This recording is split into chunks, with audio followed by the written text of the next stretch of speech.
Думаю, у каждого из нас есть такие игры, в которых мы уверены по умолчанию. Основывается это на вере в команду разработчиков или может это ожидаемое продолжение вашей любимой франшизы?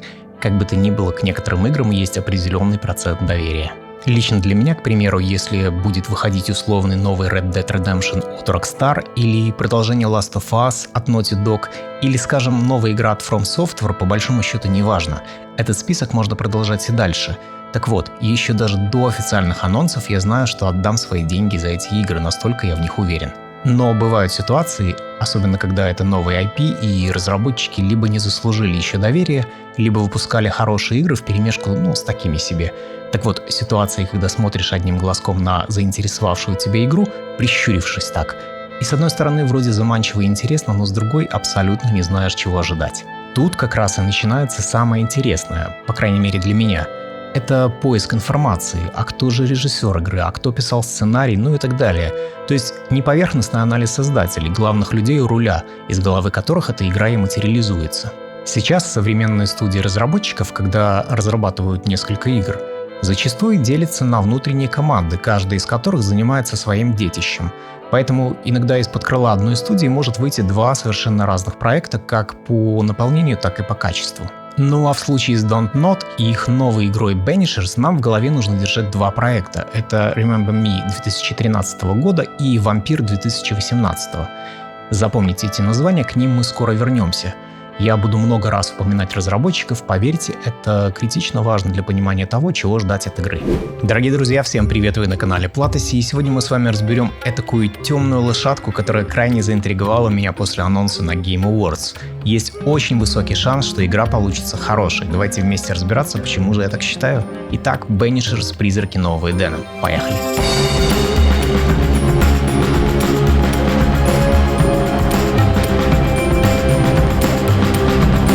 Большинство людей ассоциируют команду разработчиков Don't Nod с серией Life is Strange, что в целом неудивительно, ведь это самая известная и кассовая их игра. Однако за плечами у команды не только серия о подростковой драме, а это еще и недавний, волшебный совершенно, кстати, Descent.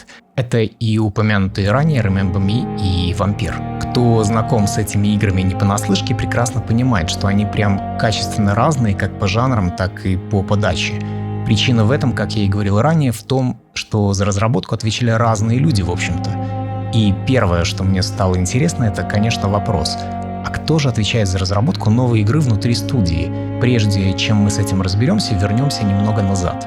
Как и многие в свое время, я прошел первую игру студии, она дебютная, Remember Me. Уже 10 лет прошло с того времени, деталей не помню, но помню совершенно точно, что, несмотря на некоторую шероховатость, это была очень и очень неплохая игра с отличным сценарием. Отдельно отметим сюжет и посмотрим, кто же за него отвечал. Нам интересно вот это имя – Стефан Беверже. Берем на заметку. Далее Don't Nod выпустили свой хит Life is Strange. Останавливаться на ней не будем, тем более, что интересующих нас разработчиков в ней не участвовало. А вот со следующей игрой все гораздо интереснее. Vampyr. Помню, запустил ее и дропнул через 15 минут, подумав, что за деревянный геймплей, что за вампирские сопли. Прошло пару лет, и брат мне пишет, что, играет в крутую игру, называется Vampyr.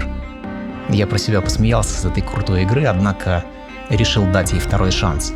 Благо вкусы с братом у нас преимущественно похожи. Я просто не мог поверить, что он на полном серьезе будет рекомендовать мне полную шляпу.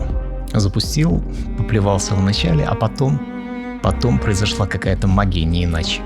Игра раскрылась по всем фронтам. За корявыми анимациями пряталась отличная глубокая история, полная сложнейших моральных выборов и разветвлений в сюжете. Боевка и RPG-механики не топовые, но в целом неплохие. Играть было интересно. Короче говоря, Vampyr хоть и не AAA игра, но в ней была какая-то самобытность, душа.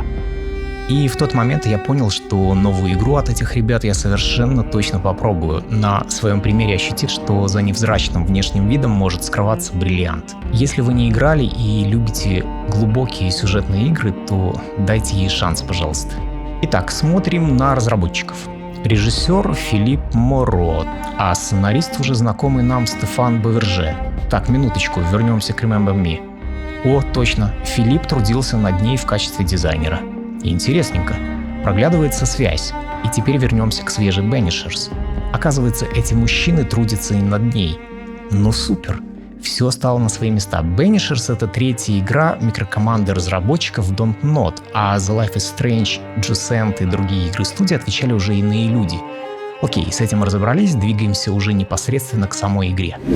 Мы играем за шотландца, неведомо как оказавшегося в вымышленном городке Нью-Иден в Северной Америке в конце 16 века. Зовут его Ред, а по профессии мужчина-изгнатель, Banisher. Эдакий экзорцист-ведьмак, только со специализацией на призраках. В качестве антуража и атмосферы для происходящего разработчики вдохновлялись такими фильмами, как «Таинственный лес» и «Выживший». Так что ожидаем все прелести американской глубинки 17 века, где захолустные поселения соседствуют с потрясающей природой, а немногочисленные обитатели хранят множество секретов. Вся эта область, кстати, по какой-то причине просто пропитана злом и мором, веселого там ничего нет. Изгоняет призраков наш шотландец не один, а с напарницей. Зовут ее Антея.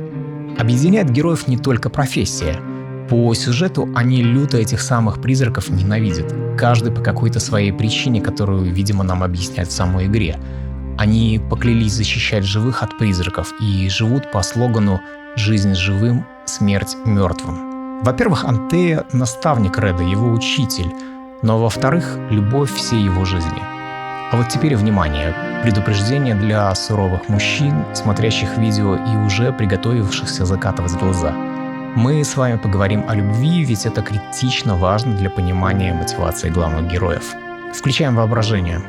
Каким бы суровым ты ни был, я уверен, что каждый из нас знает, что такое любить, знает, насколько сильным бывает это древнее чувство, но и, к сожалению, есть такие люди, которые не понаслышке знают, что такое потерять любимого человека. По крайней мере, можно представить себе эту боль, отчаяние и пустоту от утраты. Так вот, наш герой Ред теряет Антею.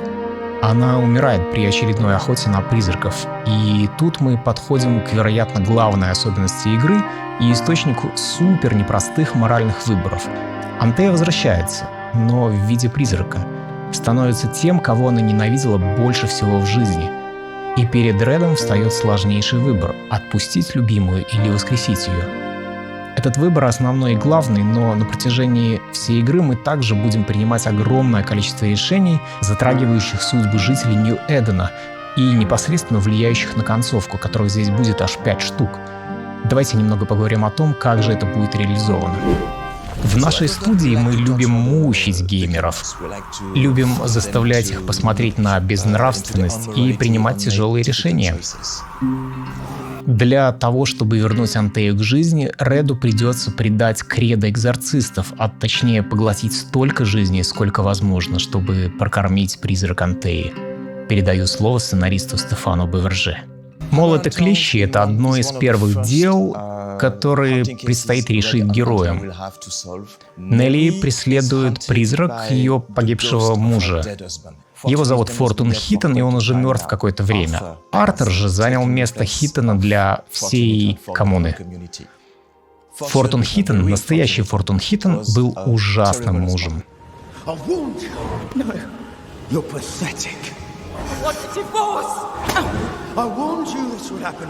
Бедная Нелли встретила хорошего парня Артера, и они убили Хитона, а сам Артер забрал его личность. И теперь они вместе живут как счастливая пара в городке Нью-Эден. Но призрак Фортуна, настоящего Фортуна Хитона, вернулся, и он очень зол. Настало время вам сделать выбор. В качестве игрока вы можете решить изгнать ужасного призрака, можете решить упокоить его и подарить вознесение. Если вы решили вернуть Антею к жизни, если вы хотите воскресить ее, вам нужно собрать столько душ, сколько возможно. Это значит, что придется кем-то пожертвовать. Может, Нелли, может, Артер. Это ужасный выбор, но если вы хотите воскресить Антею, вам нужно пожертвовать живыми. Такие вот делишки, друзья. Те, кто играл в «Вампир», знают, какие непростые решения придется принимать. Совершенно точно не будет однозначно белого или черного выбора. Наверняка мораль будет где-то посередине в серой зоне. И здесь нужно отметить такую деталь. В случае, если вы отправите души на мучения, эти мучения будут длиться бесконечность. Опять включаем воображение. Не знаю, как вы, но я склонен к эмпатии и состраданию даже к виртуальным персонажам. каким бы ни был страшным проступок призрака при жизни, заставить душу страдать вечность — это слишком бесчеловечное наказание. На протяжении миссии мы будем заниматься расследованием, в том числе ища улики, разговаривая с жителями и уже в процессе геймплея постепенно выстраивая картину происходящего, на основе которой мы будем уже что-то решать. Однако здесь меня смущает один момент. Для того, чтобы по-настоящему сопереживать героям, а в частности, чтобы появилось желание вернуть Антею из мертвых, попутно, кстати, поглощая души живых и отправляя их на вечное страдание, эта самая Антея должна быть прямо супер харизматичным и прописанным персонажем, которому хочется сопереживать. И из примеров сходу вспоминается Элизабет из BioShock Infinite. Я помню, что за нее я был готов вырезать всех на свете. Или вспомните взаимоотношения Джоэла и Элли, Кратоса и Атрея. Уловили мысль? Так вот, в Banishers в отношении Антеи у меня пока нет этого чувства причастности. Понятно, что нужно поиграть в игру и уже судить после этого, насколько удачно получились взаимоотношения героев. Однако первые впечатления пока такие. Как минимум внешне можно было сделать интереснее персонажа, на мой взгляд, чтобы хоть в этом аспекте был какой-никакой эмоциональный отклик. Пока что воспринимается Антея как-то параллельно. Да ладно, поиграем и увидим. Я буду очень счастлив оказаться неправым. Поговорим о геймплее как таковом. По жанру игра экшен-РПГ. Вдохновение для боевки разработчики явно черпали в последнем God of War. Понятно, что до бога войны им как до луны, но выглядит сражение неплохо. Могу представить, что играть будет довольно интересно. У Реда есть мощный мушкет. Патроны в нем бесконечные, однако перезарядка довольно долгая, что создает определенный риск во время боя. Но основной акцент все же сделан на ближнем бою. Это довольно стандартный микс сильных и слабых атак, уклонений и блоков. Выглядит бодро, хоть и предсказуемо. Антея же, в свою очередь, хоть и погибла, но все еще сражается с монстрами и призраками рядом с Редом. В отличие от него, она использует руки-ноги в бою и периодически выпускает АОЕ-атаки магии по площади. Вы можете переключиться на нее в любую секунду, и бой выглядит примерно так. Сначала вы заполняете шкалу маны, играя за Реда, а потом переключаетесь на призрачную охотницу, чтобы отправить монстров в небытие. Также с помощью Антеи вы будете собирать улики и решать всевозможные загадки в этом приключении, которые помогут принять решение в конце задания. Изучать мир придется вдумчиво и тщательно, ведь даже одна маленькая деталь в понимании происходящего, как в глобальном, так и в локальном плане, может кардинально повлиять на чашу весов в конце миссии и ваш моральный выбор. От RPG игре досталось древо навыков и прокачки. Разработчики уверяют, что не будут перегружать игрока обилием способностей и кастомизации. Прокачка будет концентрированной и понятной. Однако каждый сможет себе сделать билд, подходящий под их стиль прохождения. Думаю, будет интересно. Что же, давайте подведем итог. Совершенно точно игра не замахивается на лавры чего-то прорывного и революционного. Графика довольно стандартная, неплохая, не отличная, геймплей без сюрпризов. А акцент сделан на атмосфере, сюжете и моральных выборах. Проект не отхватит сплошные девятки и десятки, я прогнозирую что-то в районе 8 баллов на агрегаторах. Судя по всему, нас ждет умеренно хорошая игра, которая совершенно точно найдет своих поклонников. Как минимум один у нее уже есть. Я очень верю в людей, работающих над Banishers, и жду эмоций и погружения на уровне вампир. Игра выходит 13 февраля на PlayStation 5, Xbox Series и ПК. А на этом у меня все на сегодня. Спасибо огромное за просмотр. Это канал Платоси. Если вам понравилось, то, конечно же, поддержите меня подпиской и лайками. Мне будет безумно приятно. А также пишите в комментариях, что вы думаете об игре. Будет интересно почитать и пообщаться. Увидимся в следующем видео. Пока.